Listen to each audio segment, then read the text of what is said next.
So Hackney is the most creative borough, one of the most creative boroughs in London, which is the greatest city in the world. And the new proposals suggest that you can't get a licence after 11 p.m. Sunday through Thursday and after midnight Friday and Saturday. And they actually describe dancing and music venues as not considered appropriate. And this strikes us as being basically London saying, OK, we're shutting down for business. We're no longer a major metropolis. We've got the 24-hour tube launching. We have Tech City where people are working 24 hours.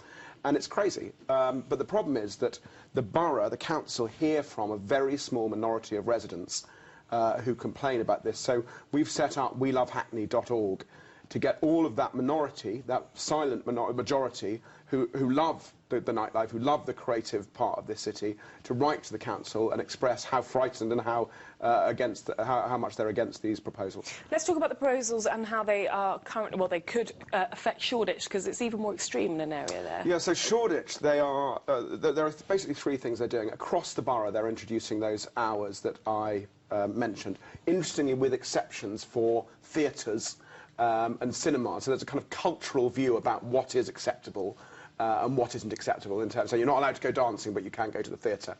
And then within the Shoreditch Special Protection Area, so there are no new licences at the moment in a small part of Shoreditch, and they are proposing to more than double that in size.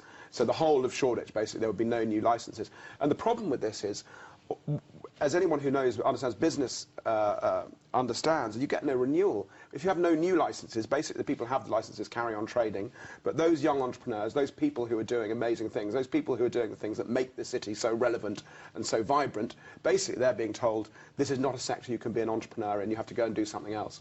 And that's a real shame. Well, now, the council have said that theft and violence increase near licensed premises, and that Dalston and Shoreditch, they use the word, are saturated. Well, it's interesting, saturated, because we can't find, you know, any definition. We've written to the council to ask what they mean by saturated. I live in Dalston. I'm not actually affected. I've got one business with a licence in Shoreditch, but I've got that licence, so it doesn't affect me.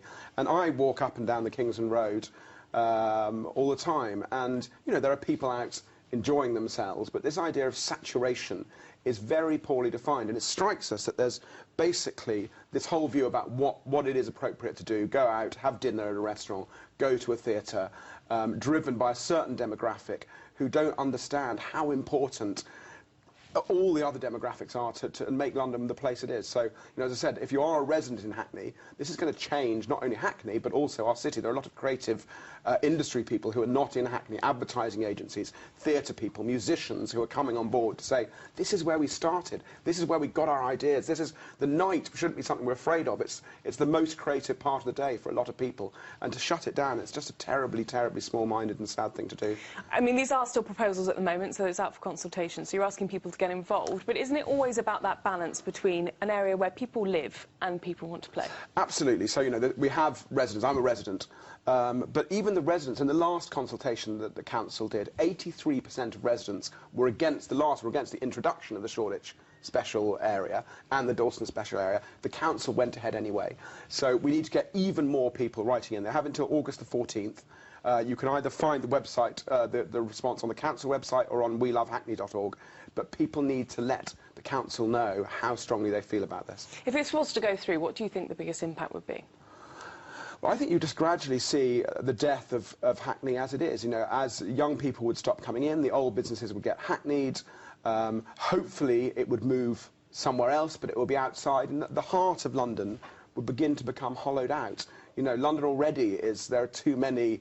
I cycle around all the time and just see endless spaces that have been turned into blocks of flats, and that thing that makes all of us Londoners want to live here, that vibrancy, is going to go. It's already happened. I mean, where we are here in Kensington already feels very, very different from when I used to live here years and years ago. It's one of the reasons I moved to Dalston, because this part of London was just becoming very unfamiliar. There was no community, and that's what's going to happen if this kind of thing gets allowed to happen.